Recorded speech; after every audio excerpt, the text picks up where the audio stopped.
his agent disclosing late last week that Giordano spoken to the Leafs, the Oilers, I think the Sabres are in that conversation, among others.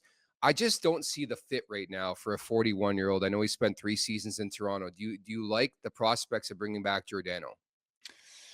I like Mark Giordano a lot.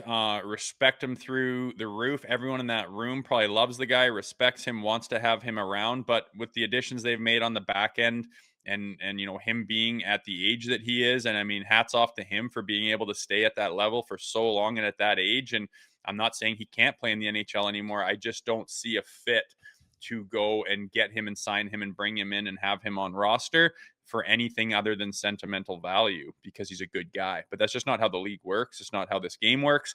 And I just don't see that happening. I don't see a reason why it would. I think, like we just spoke of, we're looking decent depth on the back end. And to bring him in, I'm not sure where you're supposed to plug and play him.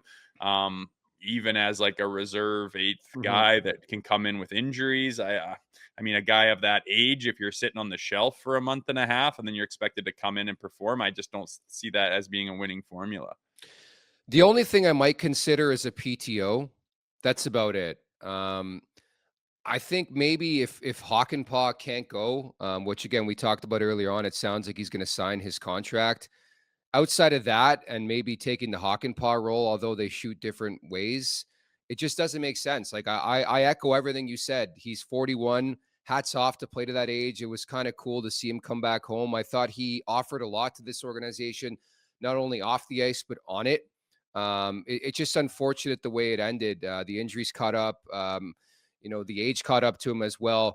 I still think he has a bit to offer, whether it's in Toronto or somewhere else. I just think, to your point, from a fit standpoint, we just saw producer Vic put the depth chart up on the back end. There's no room for him. Like, even if you bring him in right now, he would still be behind Timmins, who they haven't figured out yet. Hakanpää, like, he'd be the 9th guy. So outside of a PTO, I just don't think the fit would make sense. And I think reading the tea leaves on the report, you would think at this point in his life at 41, you would think Giordano would just feel comfortable staying home here in Toronto. I just don't think it's going to happen, unfortunately.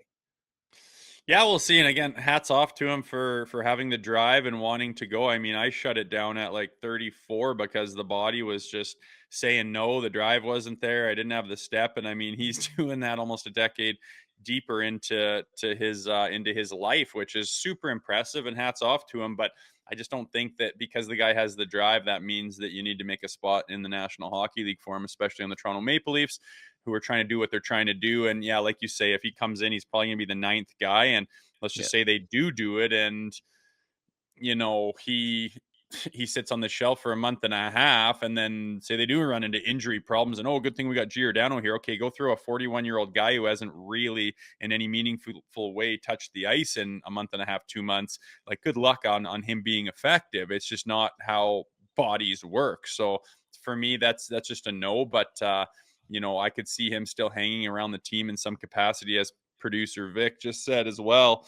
Could see him be an assistant GM down the road. And for as much time as he's spent in the hockey world, the experience he has, he seems to have a head on his shoulders, likened to a guy who would want to be part of the brass and be part of the management of a team. So that could be cool down the road too. But that doesn't mean to me he has to go and be a player this year at this point in his life. Make sure to check out more of our content right here on the Leafs Nation YouTube page. We got long form interviews, we got clips, we got epic rants by Jay Rosehill. We simply have it all. And don't forget, you can find out much more at theleafsnation.com. Thanks so much for watching.